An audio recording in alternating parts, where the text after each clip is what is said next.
Model মসজিদ প্রকল্প যেখানে প্রতিটা মসজিদ নির্মাণে 14 থেকে 18 কোটি টাকা ব্যয় হয়েছে, সেই মসজিদগুলোর বর্তমান অবস্থা আসলে কেমন? আমরা এই মুহূর্তে রয়েছি ময়মনসিংহ জেলাধীন ঈশ্বরগঞ্জ উপজেলায় যে মডেল মসজিদটি নির্মিত হচ্ছে, এখনও পর্যন্ত পুরো কাজ শেষ হয়নি সেই মসজিদের সামনে।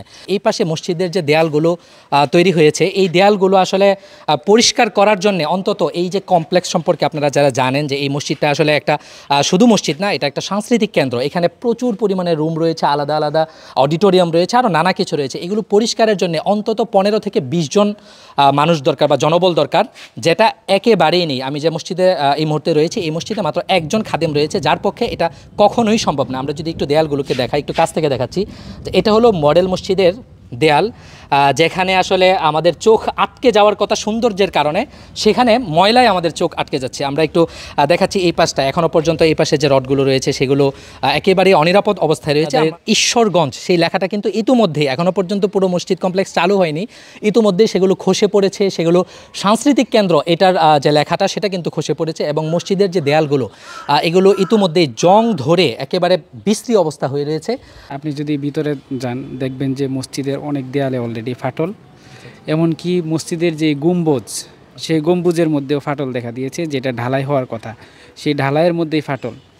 আমরা বিষয়গুলো ঊর্ধ্বতন কর্তৃপক্ষকে জানিয়েছিলাম, তারা বলেছেন যে হস্তান্তরের আগে এগুলো অবশ্যই সংস্কার করে দিবে। কিন্তু একটা বিষয় শুরু থেকেই সুন্দর হয়ে গড়ে ওঠা আর সংস্কার করে রং ছং দিয়ে সুন্দর করা অবশ্যই পার্থক্য আছে। কতজন খাদেম রয়েছে আপনার এখানে? আমার এখানে খাদেম নিয়োগ হওয়ার কথা 2 জন, একটি বিশেষ পরিস্থিতির কারণে একজন খাদেম নিয়োগ হয়েছে। কতদিন যাবত একজন দিয়ে চলছে? একজন দিয়ে প্রায় বৎসর দেড় হতে চললো আর কি। আসলে ভাই, বর্তমানে একজন রিক্সা চালকের বেতন বা তার ইনকাম প্রায় 20-25 হাজার টাকার আরও বেশি, অনেক ক্ষেত্রে শহর কেন্দ্রিক হলে প্রায় 50 হাজার টাকা চলে যায়। কিন্তু যারা ইমাম যারা থাকবে, যে সমাজের প্রধান প্রতিনিধি, তাদের বেতনই যদি হয় মাত্র ওই 10 হাজার টাকা, 12 হাজার টাকা, খাদেমের বেতন যে 7 হাজার টাকা থাকে, তাও আবার মডেল মসজিদ, একটা উপজেলার সবথেকে বড় মসজিদ এবং সাংস্কৃতিক কেন্দ্র, ওনাদের বেতনই যদি হয় 15 হাজার টাকা বা 14 হাজার টাকা, তাহলে এটা আসলে একটা সমাজের সাথে যায় না, এবং একজন ইমামের সাথে মনে হয় যে হটকারিতা। এত বিশাল বড় মসজিদ একার পক্ষে সম্ভব না। অনেক রুম আছে, বাথরুম আছে, টয়লেট আছে, প্রায় বিশাল মসজিদ, মানে একা তো আর কাজের পক্ষে সম্ভব না। তারপরেও আমি 1-1.5 বছর যাবত একাই আছি। তো উচিতই আরেকজন কাদেম নিয়োগ দেওয়ার বিশেষ প্রয়োজন। যেখানে 2 জনের কথা ছিল, সেখানে একার পক্ষে তো অন্য কাজ করুক, কোনো সময় আবার প্রশ্নই আসে না।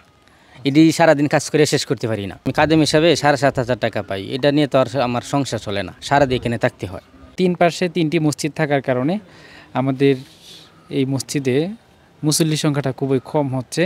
আমরা এই বিষয়টি প্রশাসনকে জানিয়েছিলাম যে আমাদের নদীর ওই পারের যে মানুষগুলো, প্রায় 1 কিলোমিটারের ভিতরে কোনো মসজিদ নেই, ওই পারের মানুষগুলো আমাদের মডেল মসজিদে এসে নামাজ পড়তে চায়। তো এখানে ব্রিজ না থাকার কারণে তাদের পক্ষে এটা সম্ভব হচ্ছে না। 100 হাতের যদি একটা ব্রিজ এখানে করা যেত, তাহলে ওই পারের মানুষগুলো মডেল মসজিদে এসে নামাজ আদায় করতে পারত। এখানে এসে ভয়ঙ্কর একটা অসঙ্গতি আমরা আসলে দেখেছি। আপনাদেরকে যদি দেখাই, আমরা যতটুকু তথ্য পেয়েছি যে এখানে এই জায়গাটা ছিল পৌরসভার, সেখান থেকে 10 কাঠা ইসলামী ফাউন্ডেশন কিনে নিয়েছে।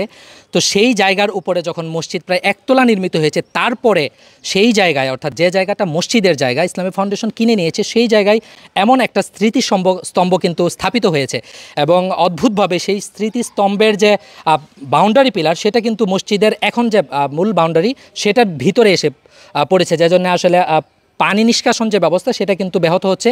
আর সবশেষে এই যে পুরো জায়গাটা যেটা আমরা দেখছি যে স্মৃতিস্তম্ভ যেখানে স্থাপিত হয়েছে, এই পুরো জায়গাটা মূলত এই মসজিদের জায়গা, এবং ইসলামী ফাউন্ডেশন সেটা পৌরসভা থেকে কিনে নিয়েছে।